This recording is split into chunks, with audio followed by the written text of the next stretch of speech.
A paz do Senhor, queridos, que alegria estar aqui mais uma vez no meu canal para compartilhar com vocês um pouquinho da minha história.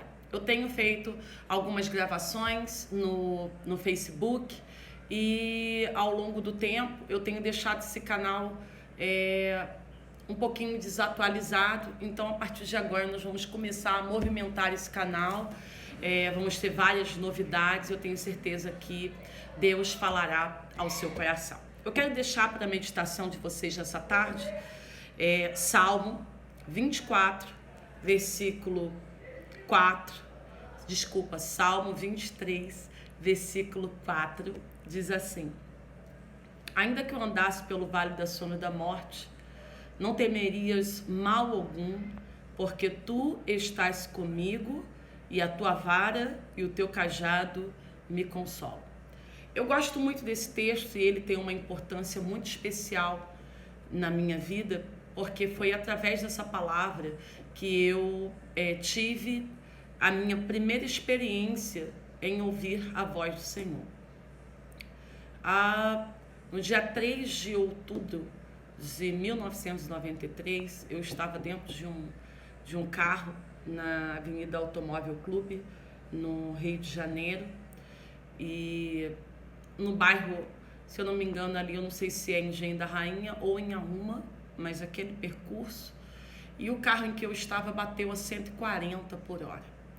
Naquele momento, eu enfrentei o maior vale da minha vida.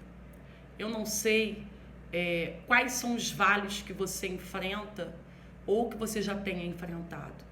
Eu conheço os vales que eu já passei, perigo iminente de morte, porque quando o salmista fala desse vale da sombra da morte, é aquelas situações de perigo iminente, que você olha e diz, agora é o meu fim.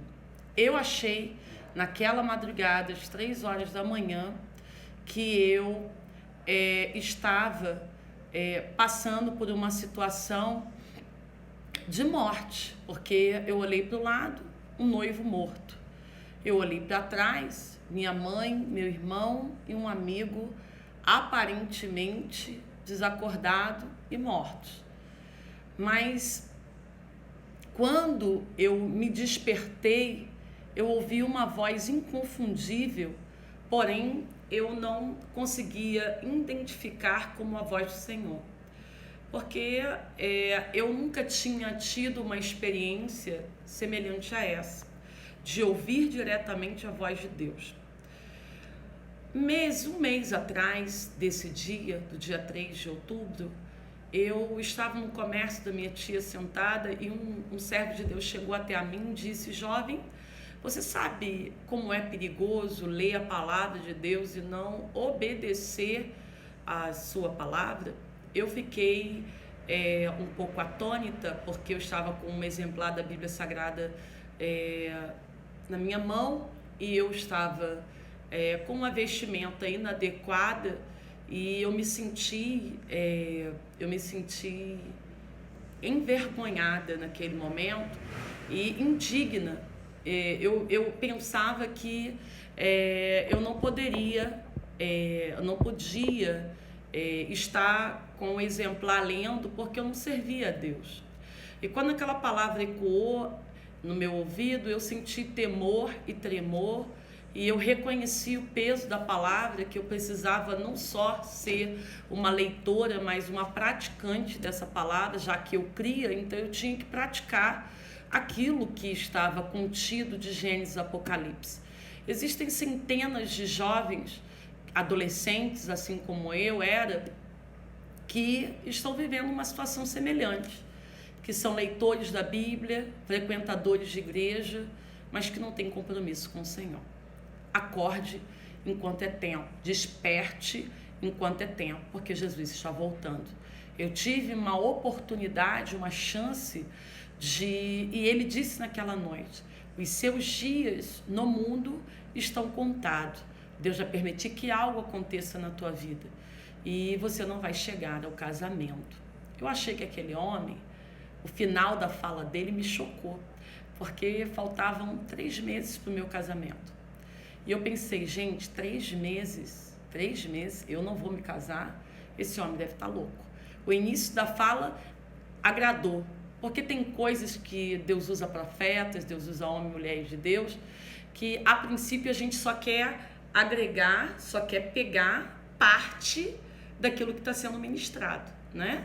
As coisas duras, mais severas, a gente sempre usa o slogan, Deus não nos envergonha.